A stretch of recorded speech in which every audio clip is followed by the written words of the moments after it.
Halo Hai guys, guys, Assalamualaikum warahmatullahi wabarakatuh. Kembali lagi bersama Mami Jala Dedi dan Anggun Dede Anggun di di Laguna Laguna Family. Family. Cie, so seru gitu ya.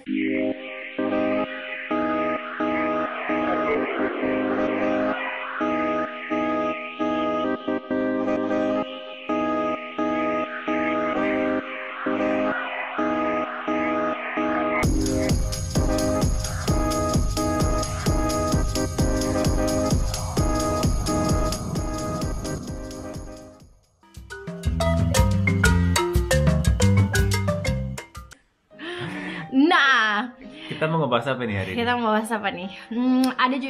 Kita mau jawab lagi nih pertanyaan-pertanyaan dari teman-teman yang udah ngikutin Instastory aku @jolalucu.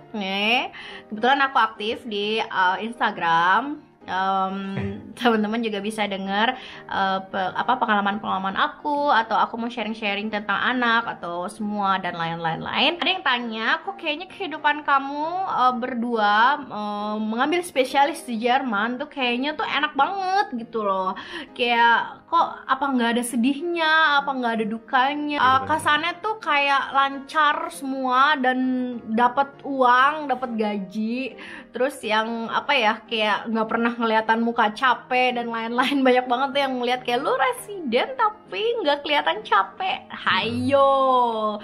Jadi kita mau ngebahas kalau nggak semuanya benar. Oke, kita mulai dari pengalaman Dedi Anggun karena dia duluan spesialis tahun 2014 Januari ya. Enggak, Juli. Bukan September.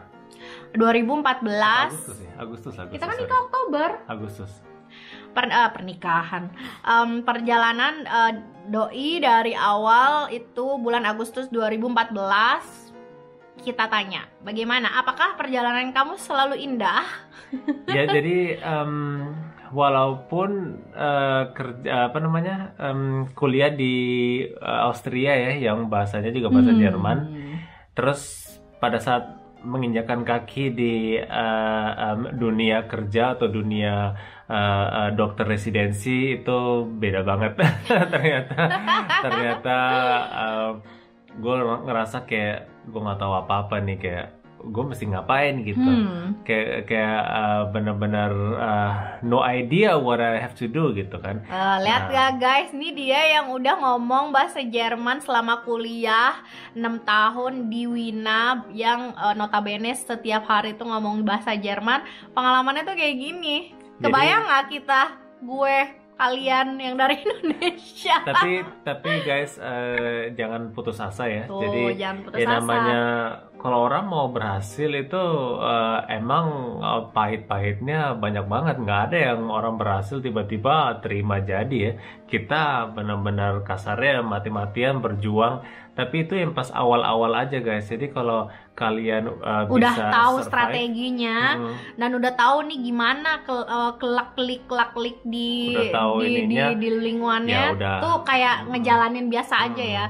Jadi dimulai deh dari awal. Kamu waktu itu kita kalau mulai spesialis tuh ada yang namanya probate site. Probate site itu adalah tahap pengenalan kita kepada timnya dan mereka kepada kita, which is itu waktunya biasanya 6 bulan pertama. Dan itu biasanya setelah 6 bulan itu bisa ditanya apakah kamu puas dengan tim kami atau apakah kami puas dengan Anda. Dan itu adalah dua arah. Jadi kalau lo kayak 6 bulan di situ atau mungkin kurang dari 6 bulan kayak gua nggak cocok nih sama si rumah sakit, atau gila chef gue rasis banget misalnya Ya, atau misalnya tim lo kayak yang gila tim gue kok kayaknya nggak ngebantuin gue nih sama sekali. Itu lo bisa guys bilang kayak ke chef gitu, chef kayaknya saya tidak cocok di sini bla bla bla dan saya ingin misalnya berhenti. Tapi itu juga ada namanya Kündigung Frist ya, jadi nggak bisa lo langsung berhenti saat itu juga.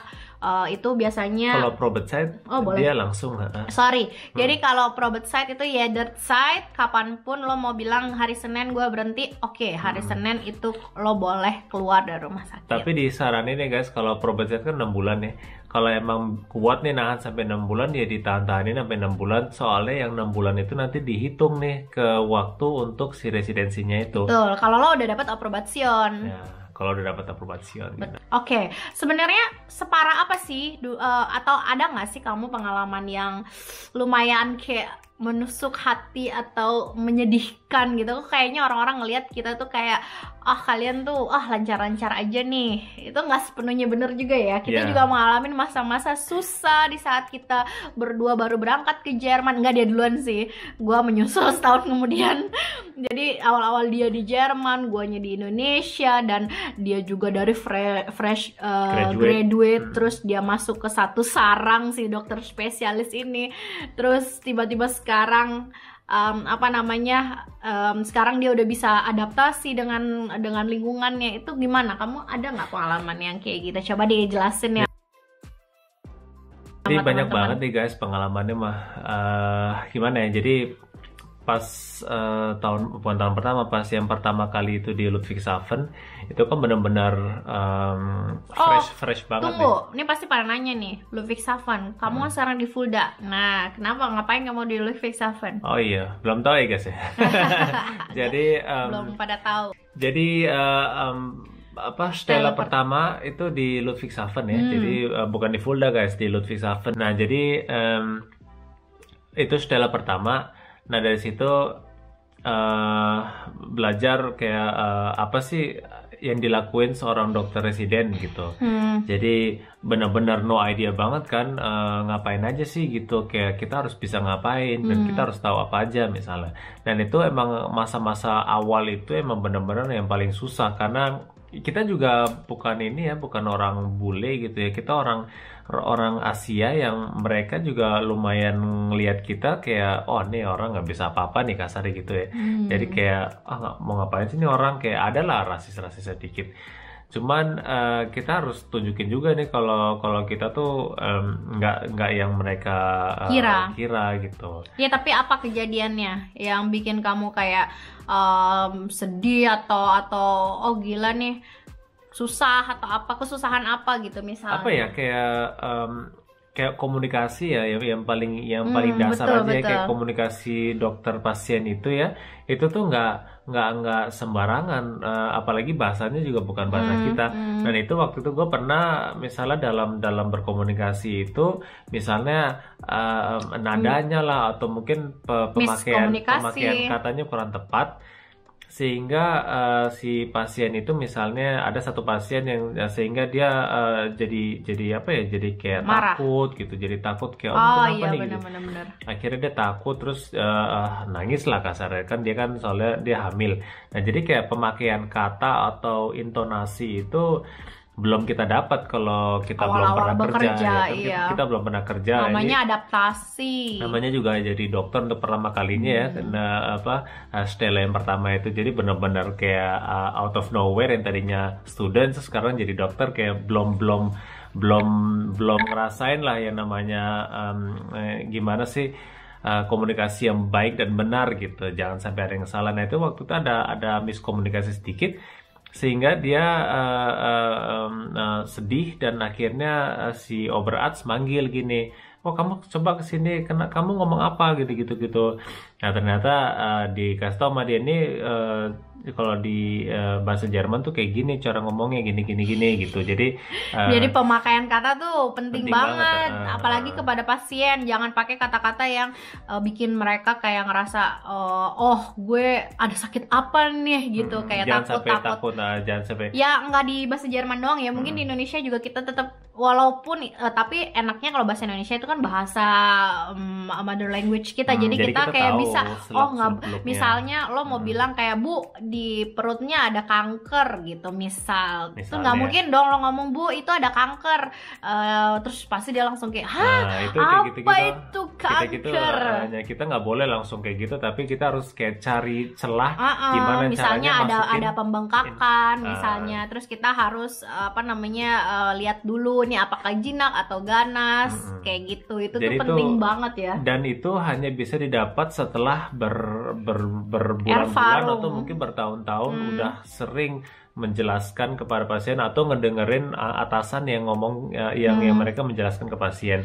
Itu bukan sesuatu yang mudah ya, yang langsung kita bisa dapat. Tapi itu tanpa kita effort. pernah melihat ya. Terus juga di sini tuh hati-hati, kita harus kita besprechen dulu, kita omongin dulu sama si oberarts atau atasan kita itu, apakah kita boleh ngomong kayak gini ke pasien. Itu harus persetujuan mereka juga, karena kan sebenarnya itu tanggung jawab mereka ya. Tapi kalau untuk dokter yang mereka udah percaya misalnya sama kita, ya udah lo boleh deh ngomong kayak gitu. Tapi kalau kira-kira kita yang nggak yakin atau apa, itu lo harus semua lo tanyain dan lo komunikasiin sama oberarts atau atasan lo, itu kayak lebih penting gitu. Oke. Tuh omongan ke pasien. Terus pasiennya sedih, terus dimarahin ya kan. Kok kamu gitu. Itu kan buat kita yang kayak gue salah ya. Tapi setidaknya yang kayak gitu ya. Kita jadi tahu ya, ternyata nggak boleh tuh kayak gitu. Oke, misalnya. Jadi misalnya karena gue ngambil obstin, waktu itu gue pernah USG pasien yang hamil gitu, terus gue lihat ada pelilitan tali pusar di leher si janinnya. Terus gue bilang, Bu, ini ada pelilitan lilitan tali pusar. Kalau di Indonesia kan bisa dibilang wajib ya bilang kayak gitu, harus kasih tahu apa adanya. Nah di sini itu ternyata nggak boleh guys. Kalau yang kita ngelihat ada sesuatu yang salah, yang kira-kira there's something wrong misalnya atau apalah patologis. Terus tapi kalau dalam hal ini ya, si lilitan tali pusar ini dalam hal ini emang nggak ada konsekuensi. Nah kalau kita ngelihat waktu itu gue pernah bilang, ini Bu ada ini. Nah dia langsung shock dong, waduh gimana nih, langsung takut dan nangis. Nah setelah itu dipanggil lagi gue ke oberarts, Anggun. Lo lagi. Kamu ngapain? Lo lagi Anggun. Pak kenapa Pak? Nah dia bilang, kamu nih nggak boleh ngomong kayak gini, nih Jerman nggak boleh ngomong-ngomong kayak gini, ini salah besar gitu-gitu. Walaupun lo sebenarnya bener gitu. Iya, jadi emang kayak gitu-gitu tuh nggak boleh tuh. Atau ada contoh lagi nih, misalnya USG lagi nih, yang orang hamil, wanita hamil, Bu, air ketubannya keruh. Salah lagi. Nangis doi. Nah dipanggil lagi tuh ke oberarts. Nah si oberarts bilang, kamu nih jangan sampai ngomong-ngomong kayak gini. Ini beda lagi orangnya ya, orang kasusnya beda. Kasusnya beda. Jadi intinya pas gue dibilang kayak gitu, iya ternyata nggak boleh ngomong-ngomongin kayak gini gitu. Ya maaf ya kan, orang kan kita namanya belum juga tahu baru ya kan. Kan kita nggak tahu nih ternyata ini nggak boleh gitu. Jadi dengan hal-hal yang kayak gini di setiap departemen itu memang beda-beda. Itu hanya bisa kita dapatkan dengan kita mengalami sendiri. Tapi yang sedihnya tuh kalau misalnya kita kayak udah tahu kita baru gitu ya, terus maksudnya bukannya dibimbing, kita disuruh kayak ngerjain sendiri, tapi pas kita ngejelasin ke pasien pun salah lagi gitu kan. Itu sedih banget ya. Jadi kita juga kayak mau melakukan apa, kamu waktu itu kan kayak takut salah lagi, nanti takut chefnya marah atau takut si operasinya marah, jadi bingung juga. Ini yang benar, yang boleh mana, yang nggak boleh mana. Betul. Jadi nggak tahu gitu. Jadi mungkin kurang ada yang mengarahkan juga gitu. Jadi itu memang tergantung tergantung rumah sakit dan tergantung timnya ya. Kalau emang timnya banyak asik, waktu dan asik, ya mereka bisa ngebimbing kita terus gitu. Betul. Dan komunikasi ke pasien itu emang banyak banget tata caranya, yang misalnya kita nggak boleh pakai kosakata kedokteran misalnya, itu tuh nggak boleh juga, kayak atau Ilios, bos ibu ada Ilios itu aja kita harus tindakin misalnya nih, terus si ibu bilang apa itu Ilios. Nah dalam hal ini kita wajib tahu bahasa Jermannya apa itu Ilios. Kalau Ilios kan lumayan lah. Terus taunya gimana? Ya? Kamu kan di kedokteran, di waktu kamu ke sekolah di kedokteran pun kamu belajar bahasa medicine kan. Apalagi kita ya kan, kita yang belajar cuman bahasa Jermannya itu medizinische Begriffe, tapi lo tuh harus ngomong yang orang Jerman tuh tahu bahasa awamnya tuh apa, gila. Apalagi yang pasien-pasien yang udah tua atau yang kasarnya mereka nggak begitu ngerti lah gitu. Kayak misalnya lo bilang misalnya lo bilang kayak pasiennya deliran. Deliran orang juga nggak ada yang ngerti. Verweerd itu tuh macem-macem banget. Jadi aduh Jadi pusing itu pusing. lumayan penting banget untuk teman-teman yang emang pengen memulai karir di sini sebagai dokter residensi dari Betul. awal ya. Dan jangan males baca ya. Pokoknya baca terus denger.